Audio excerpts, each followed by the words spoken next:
Yeah. Hi again, I'm Mario. I'm a Mozilla Tech speaker, and I'm a JavaScript and Python programmer. And I'm also a Mozilla representative, and what I do is go to talks like this and talk about new things from Mozilla. I'm from Madagascar. It's an island far, far away, and for fun, I love playing Civilization and Football Manager. I'm rubbish at both, but so let's start. I'm here to talk about WebAssembly. It's a way to execute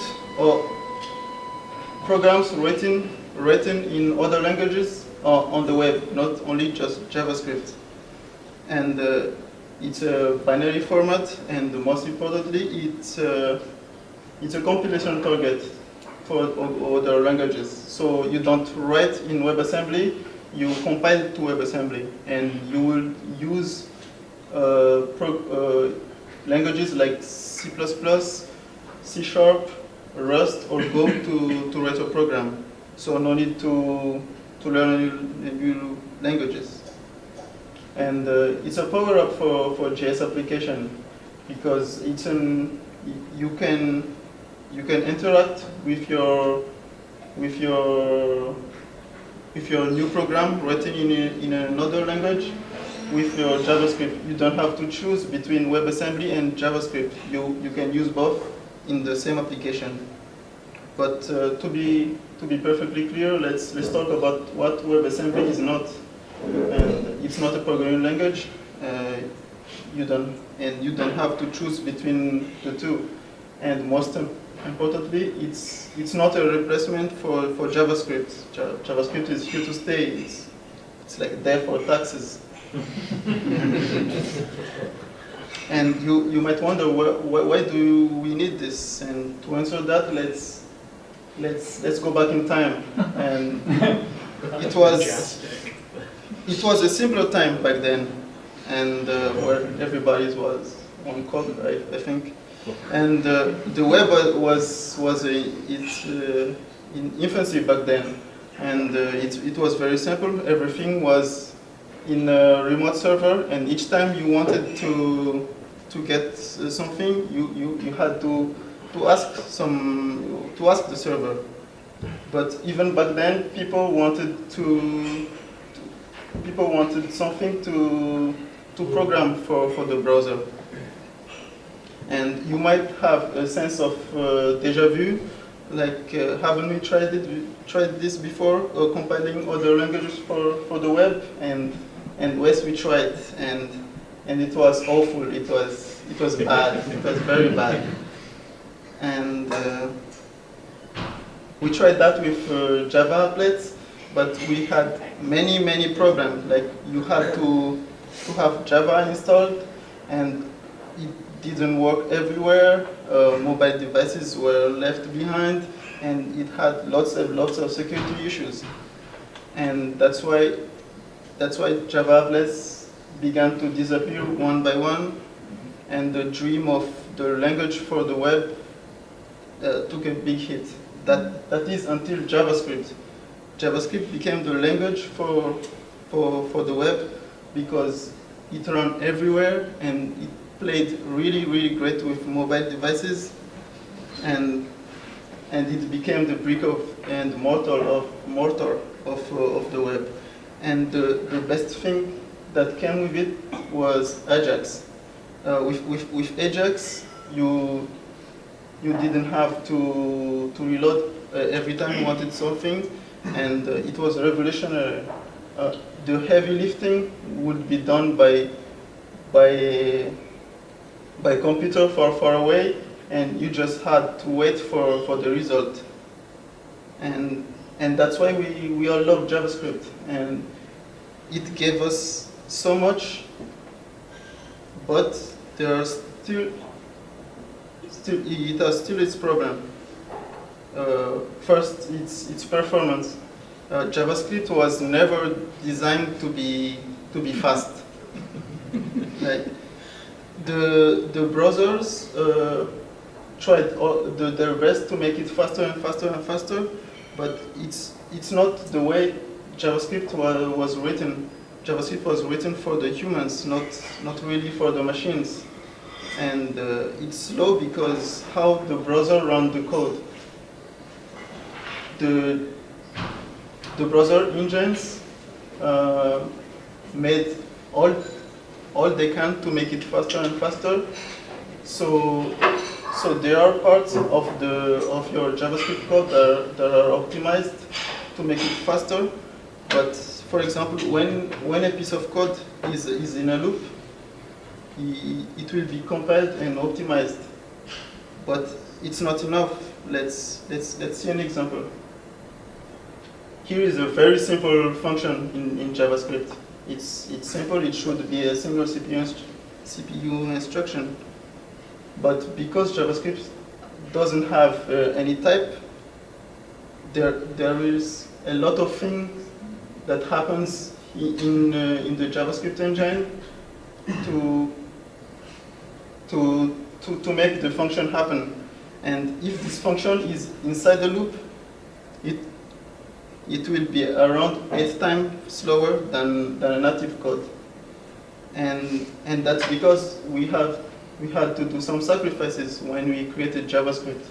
It was made so humans can write it very, very fast, but it was never made for performance.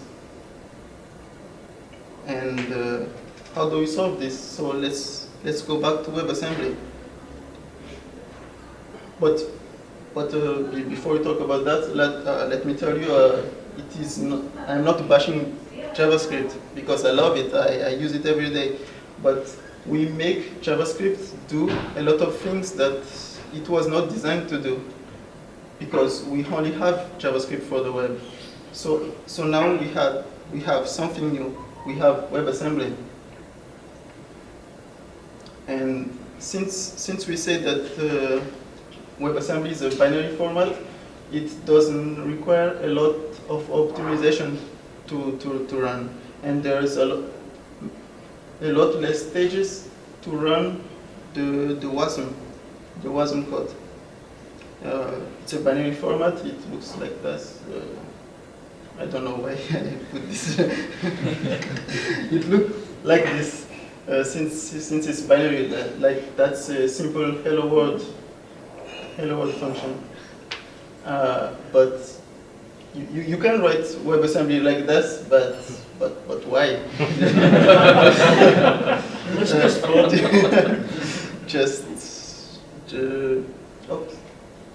Just use your preferred language, and you might think it's just trendy, like something shiny new, so everybody use it. But no, it has great support right now. All the big browsers sat down at the table to create it, and I think it's the first time that we have a technology that will be okay at the same time with all the browsers. And right now there is 65% of the market that can run WebAssembly, so it's pretty great for something new. And how do you create WebAssembly? Like we said, WebAssembly is a computer target, so you just write your application with your preferred language, for example, Rust or Go, but there are also Java, C, C++, C#, and compile it. For example, here we use mscripten. It's a toolchain to take a high-level language and code it and compile it to WASM. For example, here we take a C project and compile it to WASM. And what do you get with this? You get 3 files. First, the WASM file that will contain your code, and the JS code to import that WASM module, and the HTML page to execute it. And thus but I don't know. Your code can interact with each other. Like you can call, for example, you can call a C function from the GS. How cool is that? And you can also call GS function from C, but I don't see why you will do that. But it's possible.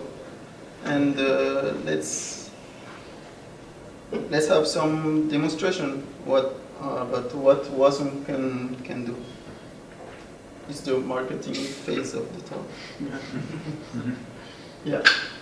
So this is Unreal Engine 4 that has been compiled for the web. And this is created by the browser. It was originally in C++, I think, and it was compiled to WebAssembly, and it creates something like that. And we also have a video editor. It was written in Rust, and for now it's 50% faster than a JavaScript. There are also some small application. For example, here is a platform to learn C, and the C code is run directly on the browser, and you can learn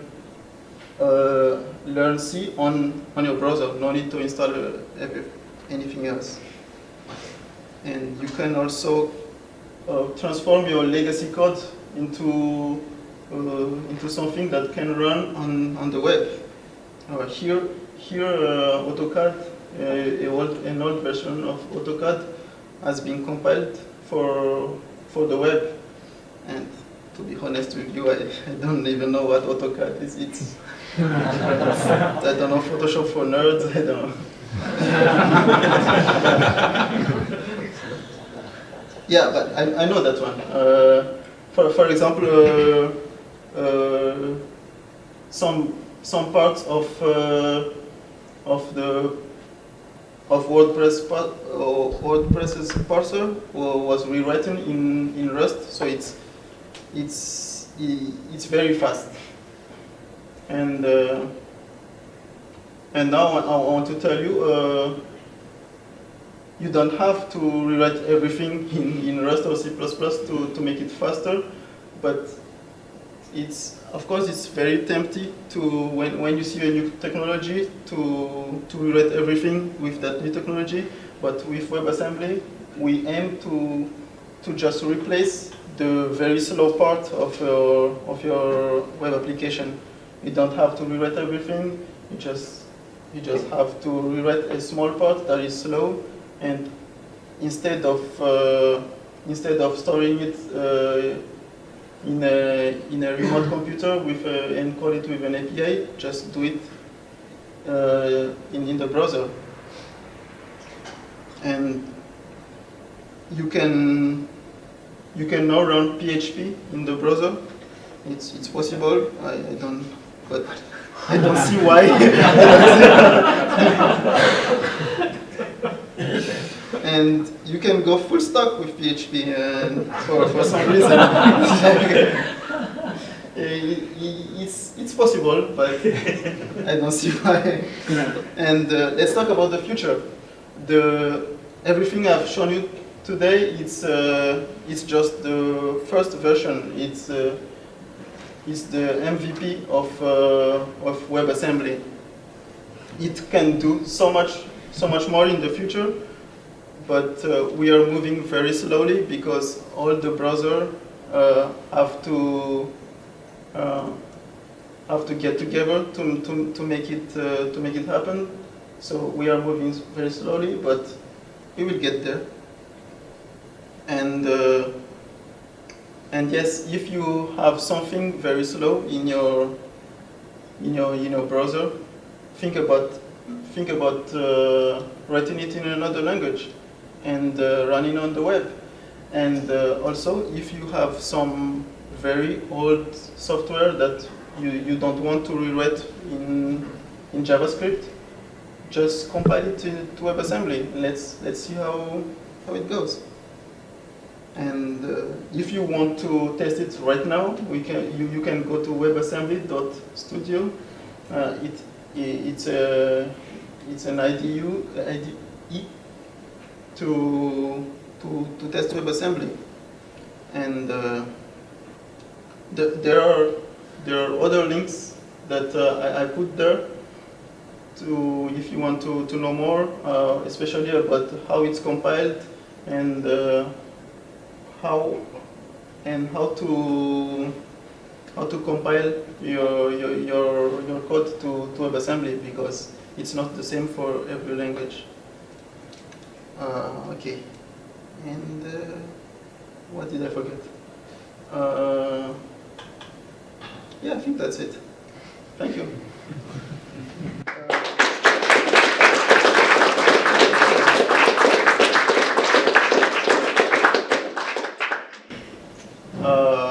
And of course, you can.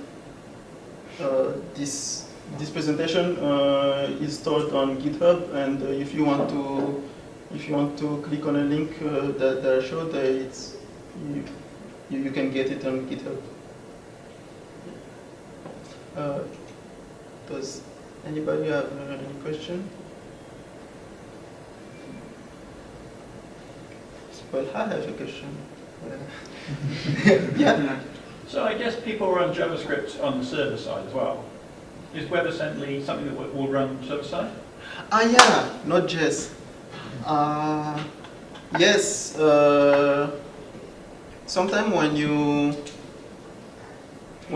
install Node.js packages, you get C errors, because every time you download it, you have to compile. You have to compile the C code yourself. But WebAssembly can work with Node. So if you compile your code in WebAssembly first and then ship it with your Node code, the client won't have to compile it themselves. So yes, it will be available for server side. And yeah, I forgot to say that. Thank you.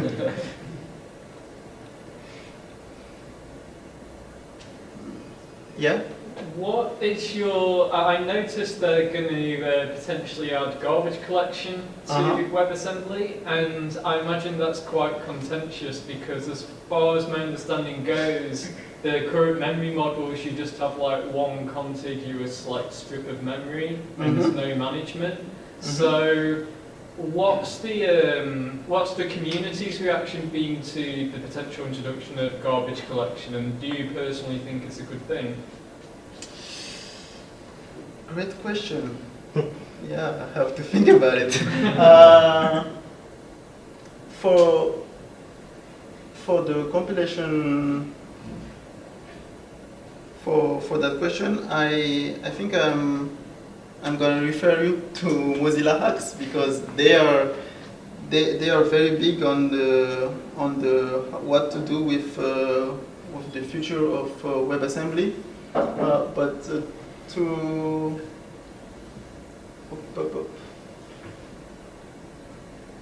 But I can refer you first to a talk by.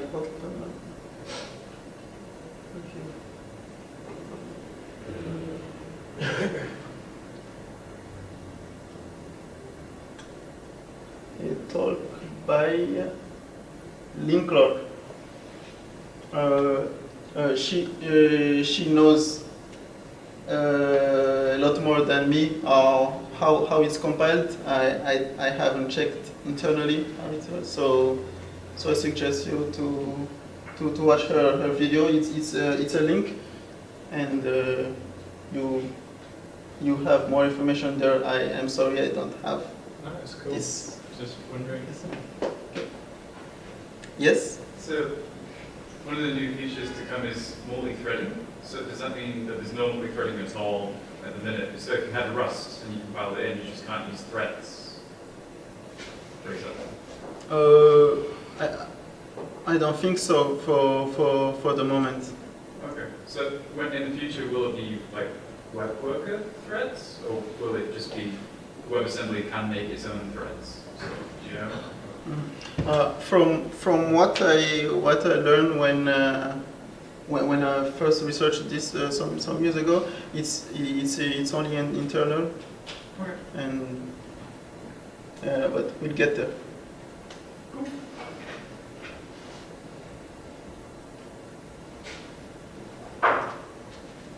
Question. Yes. Does the compiled code in WebAssembly have access to the file system? And if so, like, is there ability that WebAssembly compiled code could wreak havoc on client computers? Oh yeah, we thought about that because we didn't want to repeat errors when created Java applets. So now you will have access to all the web APIs, but you will be contained in the sandbox, and you can't affect all the system. So basically, it's containerized like any web application, really running on front. Yeah. It's like any web page. Mm-hmm. So does that mean it's just running inside the JavaScript engine, then it's just containerized to the JavaScript engine? Yeah, everything you can do in the JavaScript, you can do with it, but not more. Right. So in this case, in Chromium, would it just be restricted to the V8 engine and essentially be sandboxed to that? Yeah, you will run under the engine. Right. Thank you. Cool. So let's have a 20-minute break. But Mario, brilliant talk. Thank you very much.